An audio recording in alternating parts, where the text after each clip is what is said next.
Hello again everyone, Mary Rose here from Stitch Bliss Corner. Now today is Saturday the 13th of October 2018. Now when I was talking about my shelves and getting those set up, I didn't quite realise what a monumental task it was going to be. And the house is just in chaos at the moment. It reminded me of a story that one of my sisters told me about someone who reported a robbery from their home. And when the policeman turned up to investigate, they said, "Oh, you know, we've been robbed." And he said, "Yes, I can see the house has been ransacked." And they said, "No, this is what it looks like all the time. But that empty space is where the TV used to be." You know, and I know that it's all going to follow, you know, once we've got the shelves up now and I've started to sort some things out and everything. And I know once those are done, it'll have a domino effect that everything will start to get itself sorted out. So that's a good thing. But at the moment, it's just, you know, well, it needs some solid work on the behalf of yours truly. So I better get cracking. But I have been doing bits and bobs, and because I thought, oh, well, I'll pace myself, you know, because I don't want to do my back in or anything. And of course, with me, no one can really do it for me. I think a lot of stitchers are like that with their, you know, equipment and their whips and their magazines and all these things that you accumulate. No one else knows where you want it put. So, you know, you have a sword for your own back, really. Not a sword for your own back, what is it? Oh, well, anyway, a burden for your own back. You know, your own worst enemy. So delegating in this particular instance is a non-starter. So anyway, oh, that took me a long time to say that I'm basically just getting started.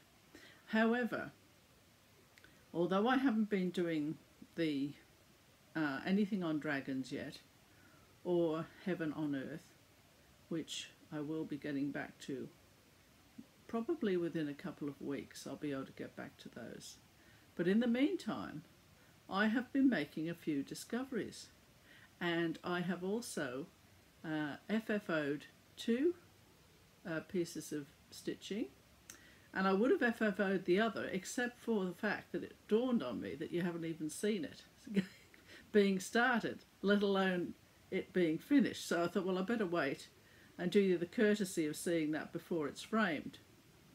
Now, I did make a bit of a discovery also when I was framing these 2 pieces, which I shall get into shortly.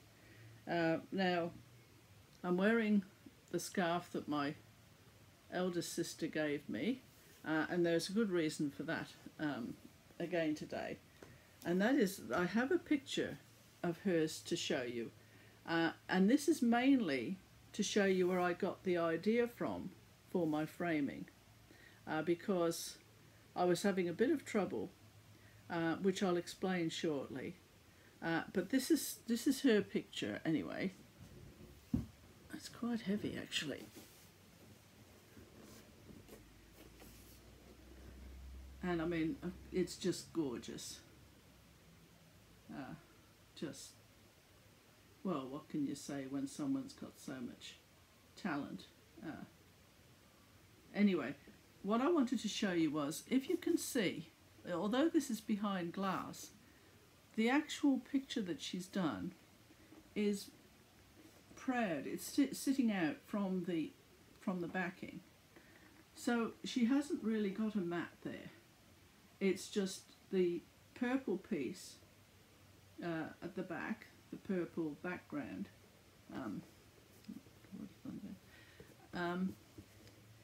And it's been, her work has been mounted on it. And I thought that I might give that a go with my framing. So I did that. I'll just pop that down here. Excuse me for a moment. And if you remember the Dimensions lighthouse piece that I was stitching, well, I have finished that now. And this is what I decided to do with it. I've put it on a solid red background, and then I've mounted it in the same way as my sister's work. Now, very shortly I'm going to take this out of the frame and show you something that I thought up, which I am amazed I thought it up. You know, it's one of those moments where you think you get a light bulb go off in your head for a problem. I know I'm being very mysterious, but it won't last long. I'm no good at keeping secrets anyway. And I'll just show you the other finish that I've done, the fully finished, and that's the Buddha piece I did to commemorate the rescue of the Thai football team or soccer team from the caves, and the wonderful work of the Buddhist monk, the 25-year-old coach, who kept their spirits up in conditions that I think anyone else would have found impossible to bear, really. And anyway, here it is.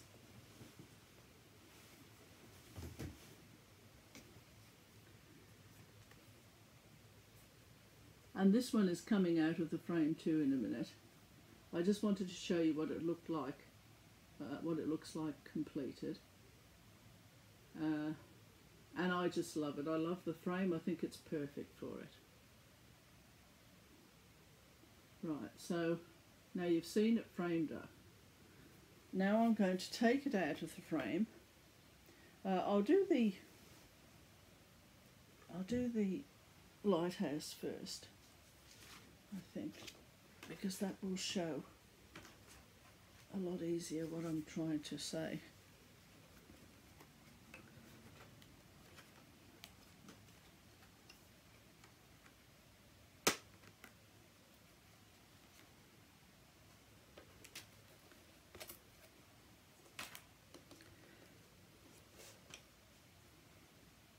Right, now here is the little piece, and I laced it at the back just to get a bit of tension on it, because when I do half stitches I always end up with a warped fabric. I Scout, the same thing happened, but my very clever framer, he coped with that and managed it very well. And I had the same problem with this piece. And what happened was, down in this corner here, there was a line of white stitching, and up here in the corner, on the other side, there was a line of white stitching. Yeah, sorry, white fabric, not stitching. What am I talking about?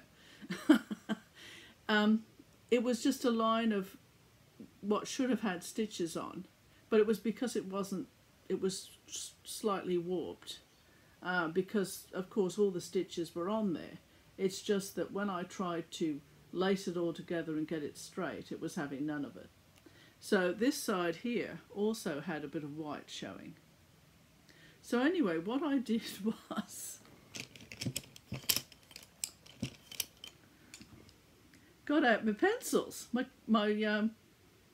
colouring in pencils, and I matched up in the corner to my stitching with pencils.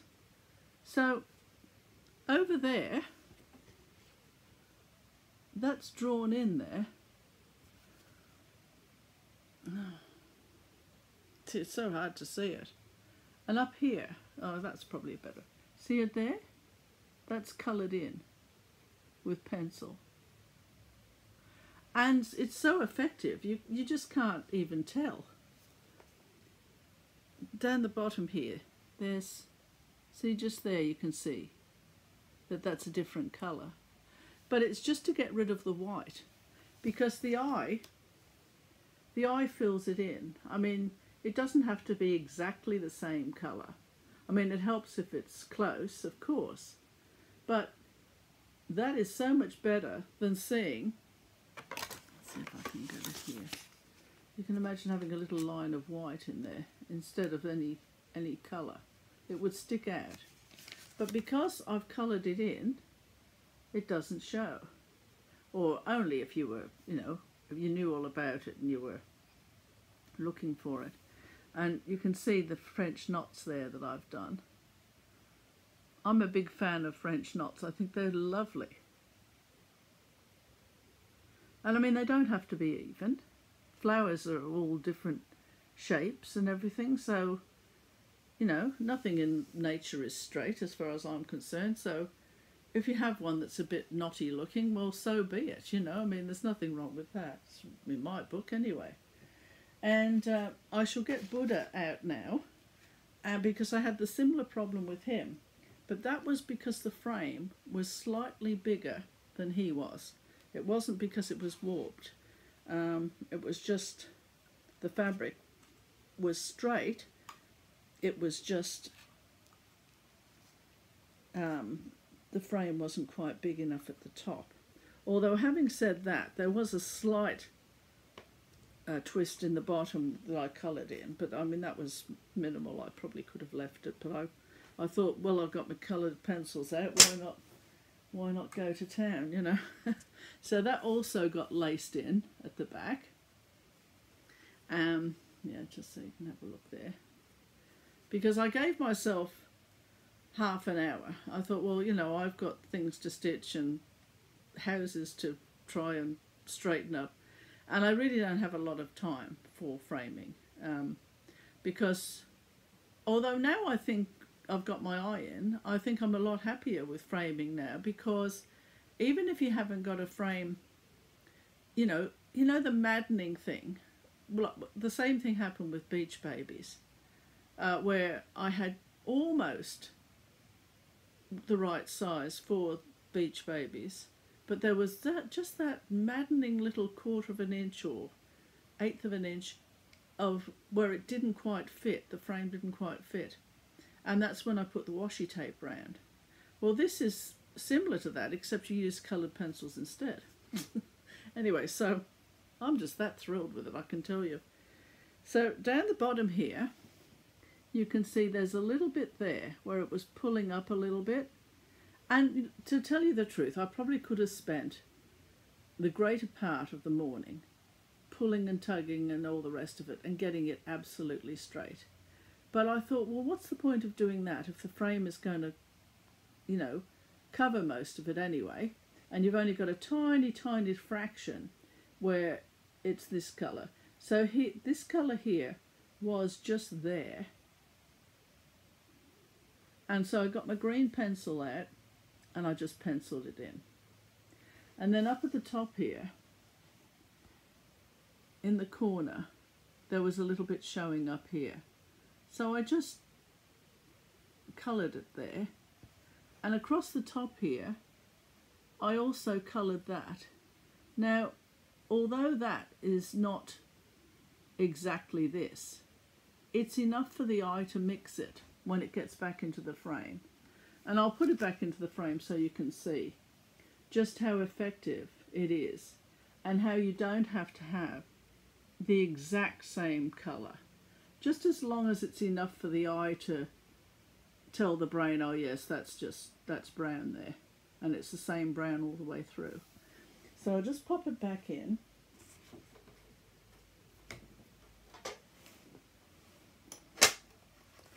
I won't do the lighthouse one because that's got to have, you know, you've got to kind of get it equidistant because it's floating. But it stays there, it doesn't slip down.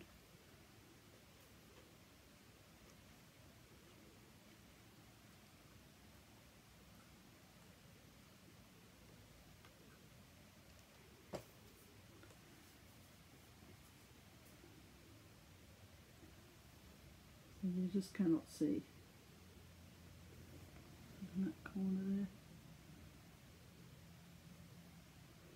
So there is a solution. A bit of lateral thinking. If you got that frame that's just that tiny, tiny little bit too big, and you're thinking you want that frame. Sorry, I'm trying to put this down. I'll just pop it down here. And you're just wanting, you know, you just need that little bit. Get your coloured pencils out. That's my suggestion to you. The Mary Rose lateral thinking solution to a frame that's a little bit too big. I can't tell you how pleased I am. Now, well, I've got you there, because this won't be very long, because of course I'm supposed to be sorting out this pile that I have. So, but I thought I'd just share a few more things with you before I sign off. So I think if you remember, I showed you lavender fields, and that was the one that Stitching by Lantern Light, Michelle, I think she's Michelle, she showed it once, and I thought, oh, I would really like to get that. So I did get it,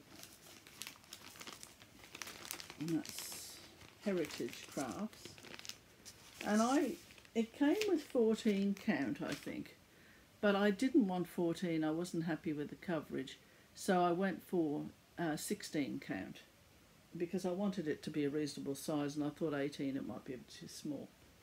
So here it is, and it's finished, as you can see. It's just troubling me a little bit, the way it's so narrow. So I've got a few ideas for framing for that, to make it look not quite so narrow. I mean, I'm either going to embrace the narrowness by trying something out that I'm thinking about, or I'm going to try and make it a little bit more so it looks wider to the eye. Anyway, I'll get round to that. See, that's the good thing about not doing dragons and not doing Heaven on Earth. It's got me doing pieces that I probably wouldn't have got round to doing for quite some time, because of course I have to stitch every day. I mean, it's no use. You can't be doing things that you are foreign to you for too long. It kills your spirit, I think. You know, I mean, you've got to feed your spirit every day, haven't you? Feed your soul. Now, what else have I got here? I think I'll just show you these two little pieces here. This one, Wattle Cottage.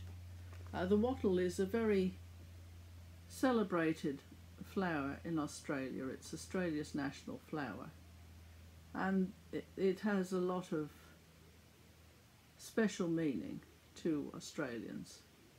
And of course, the outback house, which quite often, although the land around it might be very dry, because Australia's a very dry place, around the house there was always, or is always, a little oasis of green, if they can manage it, and trees to shade it if possible.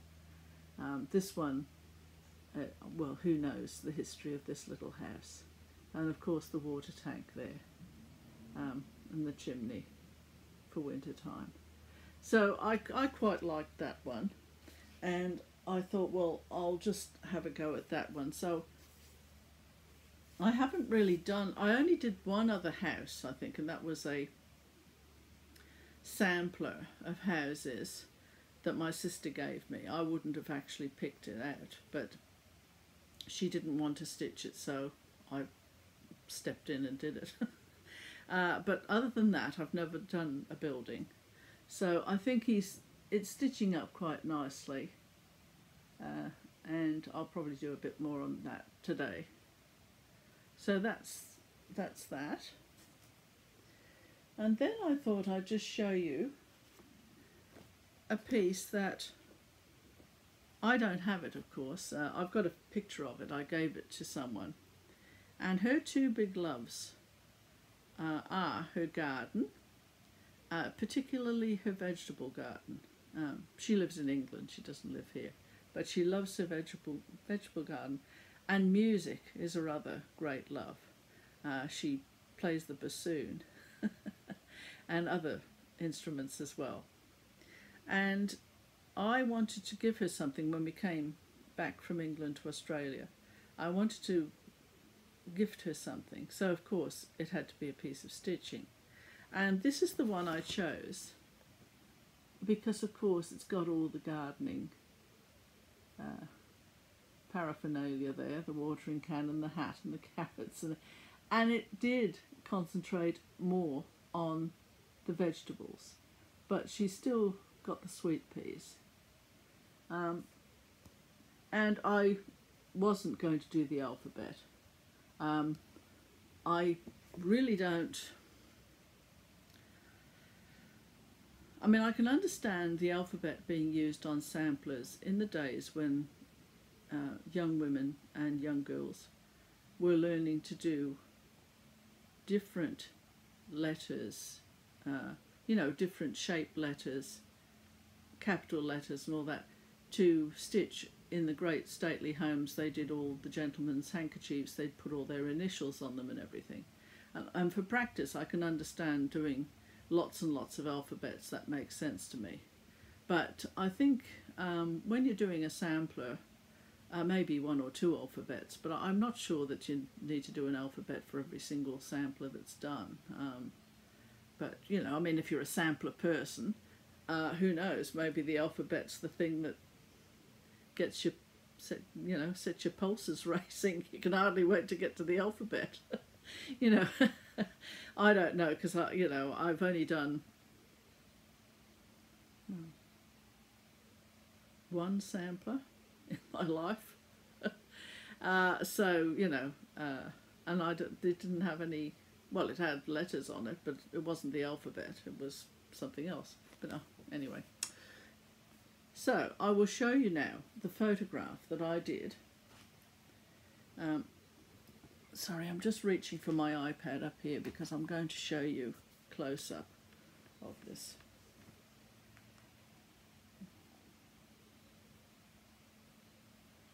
Right. So there's what I did, and it's still in the frame there from when I gave it to her. And I will show you a close-up of this in a moment. So there's the garden part, and this was the part to commemorate her music.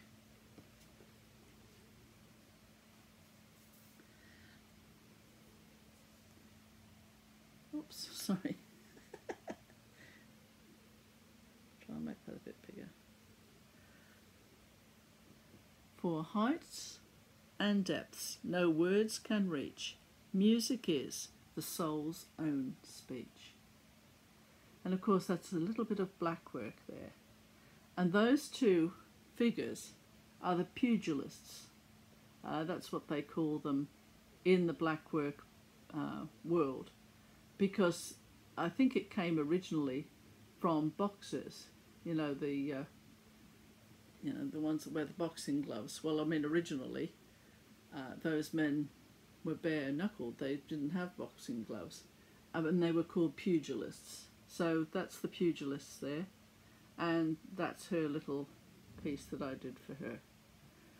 So I just thought I would share that with you because, of course, while I'm going through all these boxes that I haven't had open for many years, I'm finding reminders of my previous stitching, photographs and things like that. I mean, there is a photograph, actually two, that I might be able to find that I'll be able to share with you when I come across them.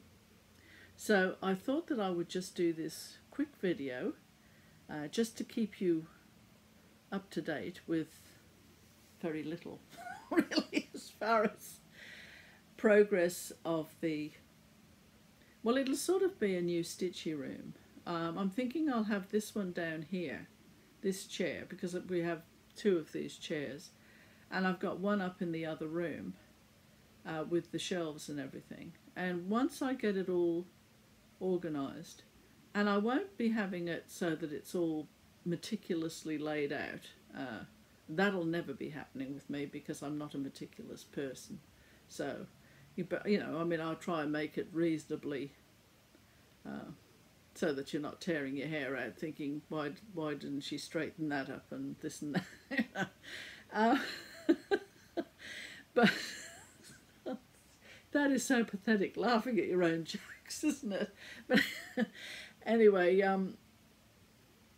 because I'm going to have, I've got 3 big shelf units now, and one set of shelves I'm going to have for all my art equipment, all my paper, brushes and paints and everything else that have been everywhere. They'll all be together, which will be great, because if I feel like doing a little bit of painting, I can just go straight to my set of shelves and I'm sorted, which is really going to be very good. And anyway, where was I? Oh yeah, so, and the other chair is up there, you see, so I will have 2 places where I can just stitch. So I was going to say something else and I think it's gone out of my head.